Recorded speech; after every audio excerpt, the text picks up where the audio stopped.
Հայ առաքելական եկեղեցին հունվարի 6-ին նշում է Սուրբ Ծնունդը Աստվածահայտնության տոնը։ Այն քրիստոնեական մեծագույն տոներից է, որը նշվում է աշխարհի բոլոր հայկական եկեղեցիներում։ Հունվարի 5-ի երեկոյան եկեղեցում մատուցվում է Սուրբ Ծննդյան ճրագալույցի պատարագ։ Այդ օրի երեկոյան մարդիկ եկեղեցում վառված ճրագները իրենց հետ տուն են տանում։ Այն խորհրդանշում է Աստվածային լույսը, եկեղեցու օրհնությունը։ Ճրագալույցը խորհրդանշում է Բեթլեհեմյան աստղի լույսը, որն առաջնորդեց մոգերին դեպի Հիսուս մանուկ, որից հետո տրվում է Սուրբ Ծննդյան ավետիսը։ Քրիստոս ծնվեց եւ հայտնվեց։ Մեծ եւ ձեզ Սուրբ ավետիս։ Գլենդելի Սուրբ Մայր Աստվածածին եկեղեցում մատուցվեց Սուրբ Ծննդյան պատարագ գլխավորությամբ Հյուսիսային Ամերիկայի արևմտյան թեմի առաջնորդ Տեր Մուշեղ arczepiskopos Martirosյանի։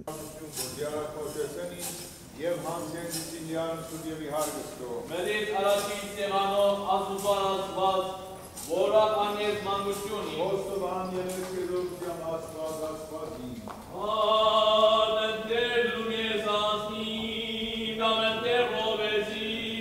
Տիրոջ Սուրբ Ծննդյան բերկրանքով հավատացյալ ժողովուրդը իր ցնծագին գոհաբանությունն է բարձրացնում առ Աստված, փառաբանելով մեր Փրկչին Բեթլեհեմում ծնված մանուկ Հիսուսին։ Տեր Հիսուս Քրիստոսի ծնունդը թարար ի վեր սպասված այն ծնունդն էր, որ երկնքի թագավորը պիտի գար եւ աշխարհին պիտի բերեր հաջություն եւ խաղաղություն։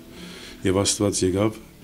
մարդացավ եւ բոլորիս իսկապես որ այդ հաջությունը եւ խաղաղությունը բերավ։ Այսօր Լոս Անջելեսի մեր բոլոր եկեղեցիներում մեջ Սուրբ Պատարագ կմատուցվի, երեք գիշեր ջրակալույցի Սուրբ Պատարագ ունեցանք, այսօր Սուրբ Ծննդյան եւ Աստվածահայտնության պատարագը կմատուցվի, իսկ պատարագի ավարտին դեղի կունենա մեր ավանդական չորրորդները, որ Տեր Հիսուս Քրիստոսի Սուրբ Մկրտությունը կխորհրդանշի։ Աստված այնքան սիրեց աշխարհը, որ իր միածին որդուն տվեց, որպեսզի ով հավատա, հավիտենական կյանք ունենա։ Նորոգության ավետարանական պատգամը եւ առաքելական հորդորը մշտահունչ եւ կենսունակ են մեր ժողովրդի համար։ Ավետարանով նորոգյալ կյանքը դարեր շարունակ մեր ազգին պարգևել է հավատքի զորություն, հոգու ամրություն ու արիություն, դիմակայելու փորձությունների, համբերելու նեղությունների եւ արարելու հիշատակի արժանի գործեր։ Դիմելով համայն հայությանը նշեց ամենայն հայոց կաթողիկոսը։ Սփյուռքում բնակվող յուրաքանչյուր հայի համար այսօրը առանձնահատուկ խորհուրդ ունի։ Սփյուռքի մեջ մեր ժողովուրդը այնքան հավատացյալ է, որ այսօր աշխատանքները կդադրեցնեն, դպրոցները պագենասկային, վարժարանները կոչեն հայկական եւ ժողովուրդը բոլոր ընդհանրապես եկեղեցիներ կհաջախեն եւ Սուրբ Պատարագի կմասնակցին եւ Սուրբ հաղորդություն կստանան եւ օրվա խորհրդով կհաղորդվի։ Միան գուզեմ բոլոր ժողովրդին, հայ ժողովրդին Լոս Անջելես կամ Հայաստան Քրիստոս ծնավ եւ հայտնեցավ։ Օրհնյալ է հայտնությունը Քրիստոսին։ Հիսուսն ծնավ։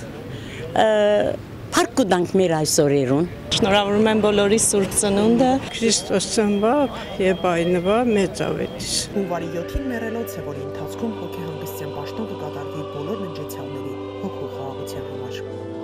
Արմինե Ամիրյան, Ամերիկայի ձայն, Լոս Անջելես։